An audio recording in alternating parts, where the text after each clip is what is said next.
So we've made some pretty massive changes to this object. So what we can do if you want to is you can go ahead and do like a file save as and say this is like hpolish practice. As well as you can go over here and hit clone, and that'll clone off the subtool. So now you've got two versions of it, and I can actually drag this slider back and like, you know what, I'm going to start here.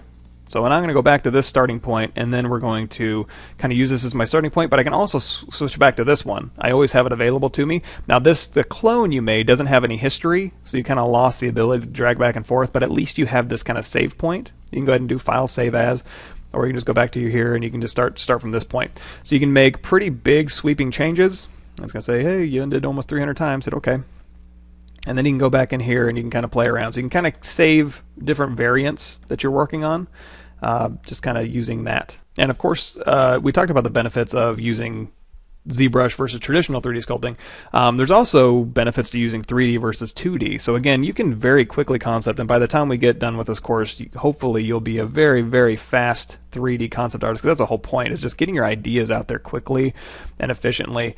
And one of the cool things about that, and when we get really, really deep, I'll probably have a lot of videos on this, but when we get really, really, really fast and start incorporating Substance Designer and Octane Renderer and Keyshot and stuff, you can very quickly get your ideas out and make them look really good, and we can start learning a little bit of production practices in order to make you actually more valuable to a production team.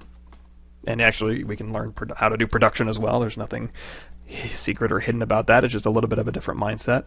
And really, it's just learning more and different tools. There's really nothing particularly elite about being a production artist. It's just you got to learn some specific things, and then once you've done that, you're a production artist. Yay!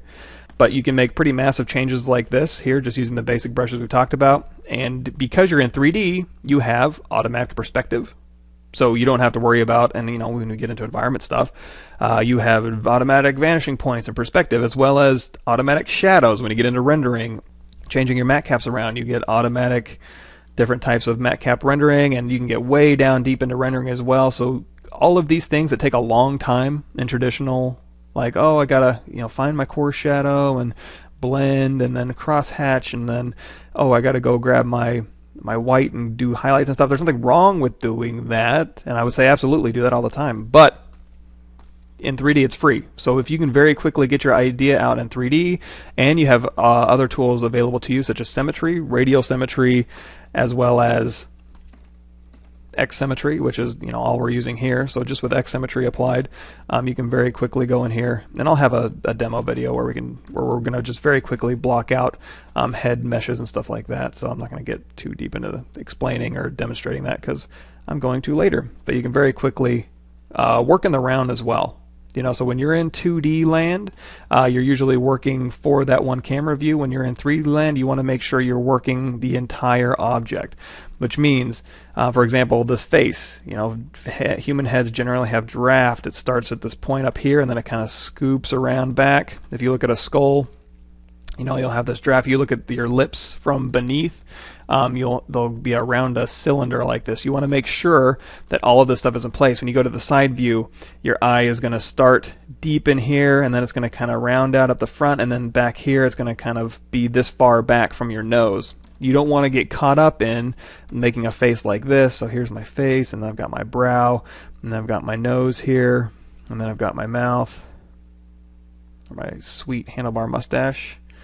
And then I've got my chin here, and it's like, okay, dig in my cheekbones, build those up. It's like, oh, okay, it's a sweet head. And then you go to the side, and it's like, meh, it's a terrible looking relief. It's because when you're working in 3D, you constantly want to be switching your view, making sure that the nose actually does stick out here, and then you do have draft your face, and that your mouth is on a cylinder here, and you got enough room for your chin and your cheekbones.